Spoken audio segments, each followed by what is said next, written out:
মরুভূমির গভীর নিস্তব্ধতার মধ্যে হঠাৎ উঠে দাঁড়ায় এক বিশাল ছায়া, গ্রেট পিরামিড অফ গিজা, যা হাজার বছর ধরে শুধু সময়কেই নয়, মানুষের জ্ঞানকেও চ্যালেঞ্জ করে যাচ্ছে। অনেকেই এর ভেতরে ঢুকেছে, কেউ ফিরে এসেছে, আবার কিছু রহস্যময় অসুস্থতা আর অদ্ভুত ঘটনার গল্প আজও শোনা যায়, যা অনেকের মনে অভিশাপের প্রশ্ন তোলে।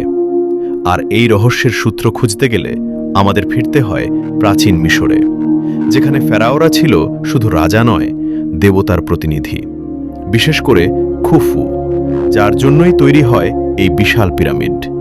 কারণ তাদের বিশ্বাস ছিল মৃত্যু শেষ নয়, বরং কা নামের আত্মা এক নতুন জগতে যাত্রা করে, আর সেই যাত্রার জন্য দরকার ধনসম্পদ, ক্ষমতা আর সুরক্ষা। তাই তাদের সমাধির ভেতরে রাখা হতো সোনা, রত্ন, অমূল্য ট্রেজার, যা হাজার বছর ধরে মানুষকে টেনেছে এই পিরামিডের ভেতরে। অনেক কিছু লুট হয়েছে, কিন্তু সব কি সত্যিই পাওয়া গেছে, নাকি সবচেয়ে মূল্যবান রহস্য এখনও অন্ধকারে লুকিয়ে আছে?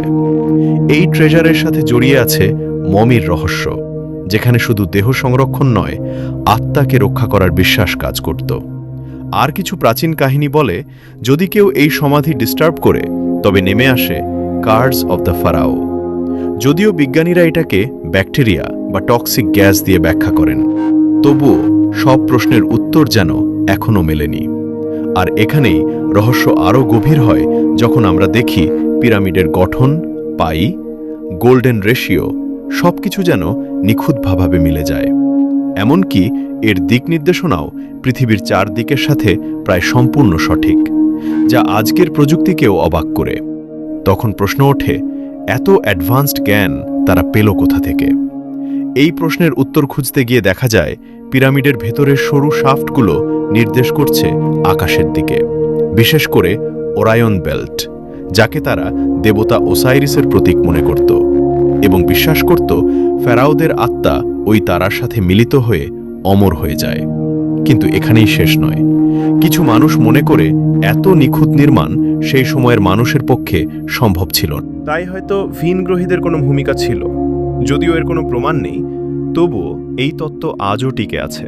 আর আধুনিক বিজ্ঞান যেখানে বলে এটা মানুষের অসাধারণ পরিকল্পনা আর শ্রমের ফল, সেখানে জাহি হাওয়াসের মতো গবেষকরা এটাকে মানব সভ্যতার শ্রেষ্ঠ কীর্তি বলেন। তবুও নতুন স্ক্যানিং প্রযুক্তিতে এখনও হিডেন চেম্বার বা অজানা ফাঁকা জায়গা খুঁজে পাওয়া যাচ্ছে। মানে, এই গল্প এখনও শেষ হয়নি। আজও পিরামিডের কিছু অংশ অন্ধকারে ঢাকা, কিছু পথ বন্ধ, কিছু রহস্য অজানা। আর হাজার বছর পরেও এই বিশাল কাঠামো আমাদের সামনে একটাই প্রশ্ন রেখে যায়, এটা কি শুধু মানুষের তৈরি এক বিস্ময়, নাকি এর পেছনে লুকিয়ে আছে এমন এক হারিয়ে যাওয়া জ্ঞান, যার উত্তর হয়তো এখনও পৃথিবীর কোথাও অন্ধকারের মধ্যেই লুকিয়ে আছে?